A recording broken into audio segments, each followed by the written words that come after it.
I just bought a 1998 BMW M Roadster. It's raw, it's retro, and it's relatively rare. I'm gonna tell you all about it, but first we need to rewind 3 years back to 1995 to meet its mild younger brother, the Z3.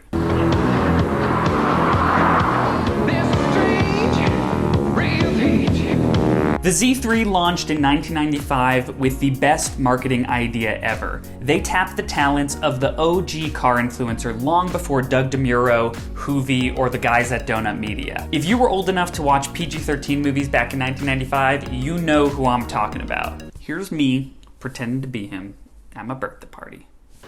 The name's Bond, James Bond. Goldeneye was the first Bond movie I ever saw, and it made me and millions of others fall in love with the Z3. This adorable little two-seat soft-top rear-wheel drive roadster came with some amazing features. Don't take it from me, take it from Q. Now, this I'm particularly proud of. Behind the headlights, Stinger missiles. Excellent. The thing is, the Z3 didn't actually have headlight missiles. Let down. And it also just didn't have much power. The original Z3 had a measly 138 horsepower 4-cylinder engine. Why do you need such a long hood for such a little engine? It took almost 9 seconds for the Z3 to get from 0 to 60 miles per hour. That's like a second faster than my first car, a 2005 Chrysler Town & Country minivan. Miss you, Big Blue. You can't catch bad guys if you go this slow, which is why Bond only used the Z3 while on vacation in Cuba with Natalia. So the Z3 was not really a high-speed chase kind of spy car. It was more of a spy on vacation kind of car, or a spy in love kind of car. So if MI6's top scientist Q could not make the Z3 a ripper, who could? Well, some amount of letters before Q is the letter M. M stands for motorsport, BMW's own division of quirky scientists and engineers that take regular BMWs and turn them into monsters like the M1, the beloved M3, and my new car in 1998, the BMW M Roadster. At first glance, the M Roadster looks a lot like the Z3. It's got the long hood, the driver sitting far back in the frame, the canvas soft top. But look a little closer, and the inside and outside of this car get a little crazy. The M Roadster has big hips. Its rims look like starfish. It's got a quad exhaust, and those vent-looking side thingies are aggressive. Inside, the madness continues. Two-tone contrasting leather seats, two-tone steering wheel, two-tone everything. The center console is the same color as your seats, with retro circular gauges like an old airplane. The gearbox is trimmed with chrome. And in some models like mine, instead of a cup holder between the seats, there is something much more important. A 6-cassette storage unit.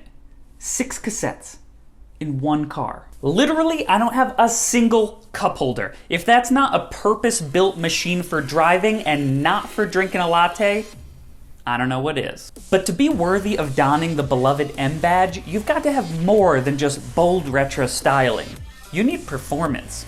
Let's talk about the M Roadster's guts. Compared to the milder Z3, the M Roadster sits about an inch lower and has stiffer suspension for better handling. Its rear wheels are wider and further apart than the front wheels for better grip. And it has big brakes straight from the M3 for better stopping power. Now, what did the M division do with that smaller engine from the Z3? Nothing. They left it right where it belonged, in the Z3. The M Roadster came with 2 engine options depending on your country and the year. My 1998 North American M Roadster has the S52 engine, a 3.2-liter V6 making 240 horsepower, nearly double that of the original Z3. The other engine option for European models or for North American models starting in 2001 is called the S54, which made a whopping 315 horsepower. Now, in BMW internet forums, you'll find literally hundreds of discussions about which engine, the S52 or the S54, is better for reliability, for daily driving, for track driving, for racing, and we'll get into that in another video. But for now, what you need to know is that for how small and light this car is, both engines rip. For reference, my 1998 M Roadster has the smaller S52 engine making 240 horsepower. The Porsche 911 of the same year, which is the benchmark of sports cars, made 272 horsepower, only 32 more. And the Ford Mustang of the same year made 225 horsepower, and the exotic Lotus Esprit of 1998 made 264 horsepower. So even the smaller S52 engine held its own in terms of power back in 1998, and honestly, it still holds its own today against modern sports cars. So that's some of the history, design, and engineering of the M Roadster. Now, after owning it for a while, I'm going to give you my subjective opinions on its style, drive, and value. Let's start with style. I think this car looks so cool. On one hand, it has a very classic and somewhat gentle Roadster shape with the long front hood and the canvas soft top, but then the M designers mixed in these aggressive, bold features, my favorite of which are the wide rear hips. I also love the back of this car. The quad exhaust and the big wheels look so squat and powerful. Then there's the interior. Oh my goodness, the interior is so special.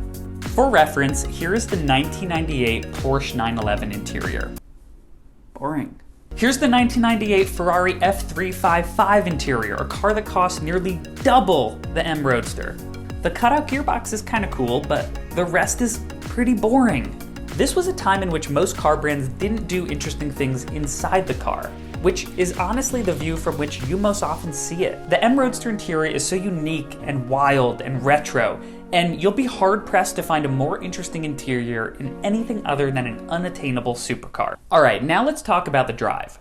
The M Roadster is in that 1990s sweet spot for me, where it's recent enough that you get modern reliability, modern safety features like airbags, and even some modern conveniences like powered and heated seats. But it's old enough that nothing's really computerized. There are no electronic driving modes to switch between. My model doesn't even have traction or stability control. It's really a raw analog setup with a naturally aspirated engine up front, rear-wheel drive behind, and a 5-speed manual transmission in between. So how about the handling and cornering in the M Roadster? This car is certainly low and light and nimble enough that you can really have fun with it, take corners tight, whip it around a bit, but it does get a little squirrely. You've got a short wheelbase and a lot of power being sent to those back wheels, and they definitely love to kick out and slide a bit. So how about acceleration and speed in the M Roadster? Something I really love about this car is that if you make your shifts below 3,000, 3,500 RPMs, the power actually comes on quite gentle. If you have a passenger or you just want to cruise around town and take it easy, you really can do that. But you get those RPMs up a little higher, past the 3,000 mark, the power comes on so strong. You feel the car lean back into those rear wheels, the engine is loud.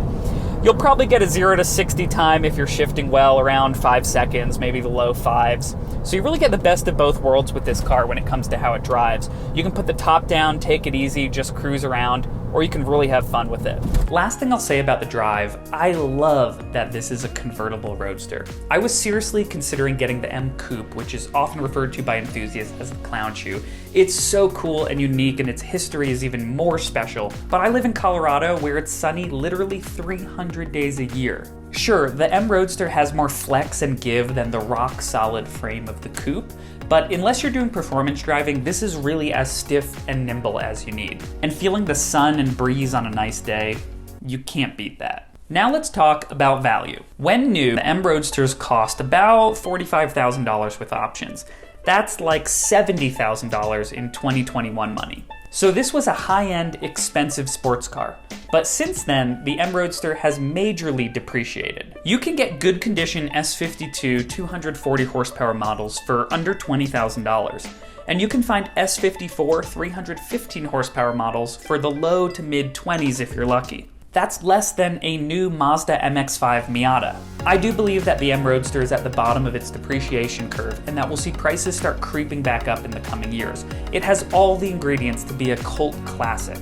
So there you have it. I must say I am loving my new M Roadster. It's in that 90s sweet spot of being analog but approachable. It has unique retro styling that only looks cooler with time.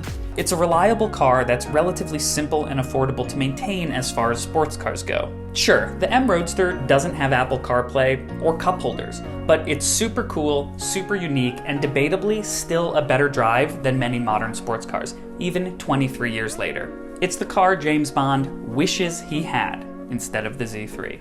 It appears we share the same passions. I've got more videos coming about the M Roadster. If you're considering getting one, or if you have questions, drop some comments below. And you know the spiel, hit like and subscribe, it really does help. Thanks for watching Alex and Cars.